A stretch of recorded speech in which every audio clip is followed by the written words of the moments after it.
Day 2 of the Crucible is just as intense as the first. We train hard to be hard. That's the biggest thing. Is train hard to be hard. We train hard to keep it within the standards, but constantly on them, constantly demanding, because that's the way it's going to be. The Marine Corps is not easy. You take nothing less than perfection. You're never going to achieve perfection, but always try to achieve perfection. Train them as best we can. But training to be basically trained Marines. Very cool. Very cool. Recruits are now working on 4-hour sleep and short rations. It's going to be hard. It's the last half. They're going to try to break us off, see who's weak and strong, who's going to quit. You're trying to develop them leadership skills throughout the whole Crucible. Some of these events are designed to test them both physically but mentally as well. What can the recruit do under stress? How does the team react? And as a drill instructor, you pretty much, you're not giving them the answers, but you're sitting back and evaluating. There are more stations that require planning and coordination. Here, the recruits have to rescue a casualty from the top of this tower, lugging all their equipment with them. Going through boot camp, there's a lot of times where they actually don't get a chance to work as a team until they finally get out to the Crucible, and then they'll find out where all recruits have different ideas, and then they'll kind of clash against each other, and then it'll make it difficult for them to accomplish the mission, as you can hear right now, sir. You'll see a lot of that. The more they get tired, the more they're going to get confused and get complacent, and they're going to start making mistakes. All right, I got it. Hey. As the second day wears on, sleep deprivation and short rations do take their toll. I guess the hunger. We get 3 MREs for the 2 days that we're out here, and I thought it would be more than enough, but it's kind of hidden me. There are more grueling obstacle courses. This one is called the Battle of Hue, and at this station, extra battle sounds. The soundtrack of the D-Day landing from the movie Saving Private Ryan plays continuously. You can barely hear the drill instructors, but by now recruits know the message. Nobody makes it through the course on the first try. That makes it a lot more difficult because it's more energy that the recruits have to put out, but it's a way to learn how to make things right, because on a real-life situation, there's no turning back.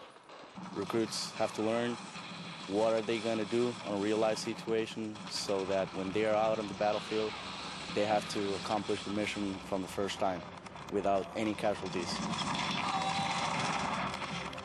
I'm tired and exhausted, hungry.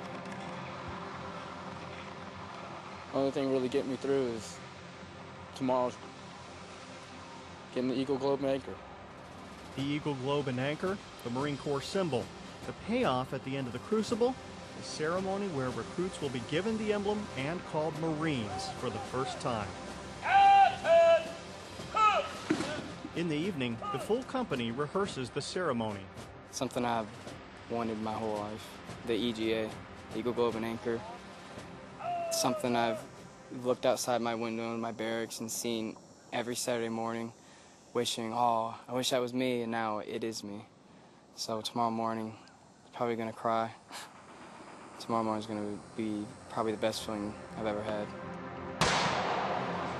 He won't be alone, but there are more ordeals to come. First, a night infiltration course on a pitch-dark night with no moonlight and that ever-encouraging staff. Push it away from your body and get out of the way! In the early morning hours, a 9-mile march back to the main post.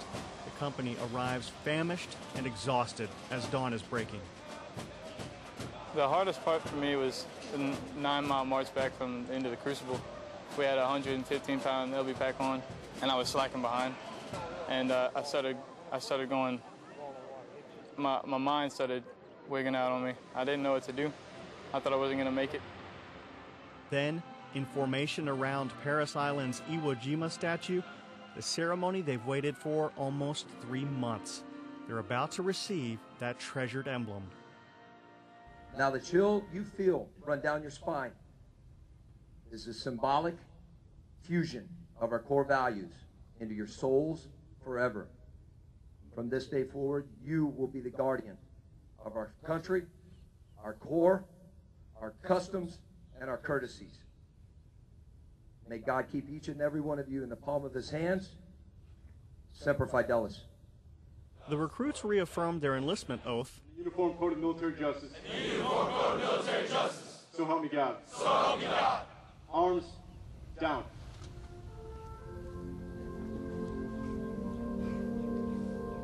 And then, with the Marine anthem playing softly, drill instructors present each recruit with an Eagle Globe and Anchor emblem, congratulate him for completing training, and for the first time, call him Marine.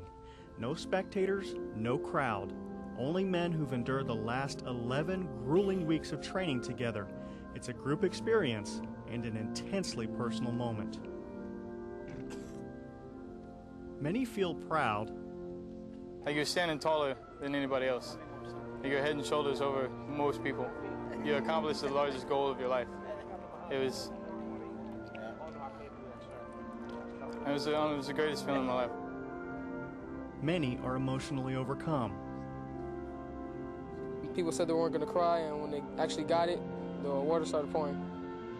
From the worst recruit to the best, to the ones that hid in the shadows, to the ones that made their name for themselves. Every single one shed a tear.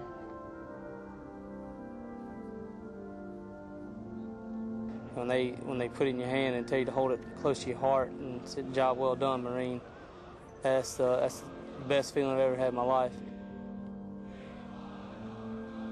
They're no longer recruits, they're Marines singing their anthem.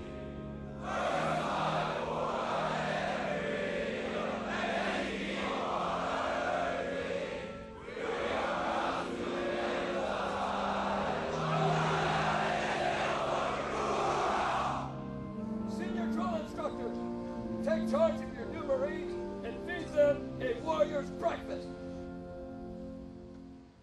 After the emblem ceremony, the new Marines are dismissed for a warrior's breakfast. That's a smorgasbord of steak, potatoes, and all manner of breakfast foods, as much as they can eat. And Marines who've been worked very hard and fed little for more than 2 days, they can eat a lot. I'm Tech Sergeant Ryan Hoke, and you've been watching Recon.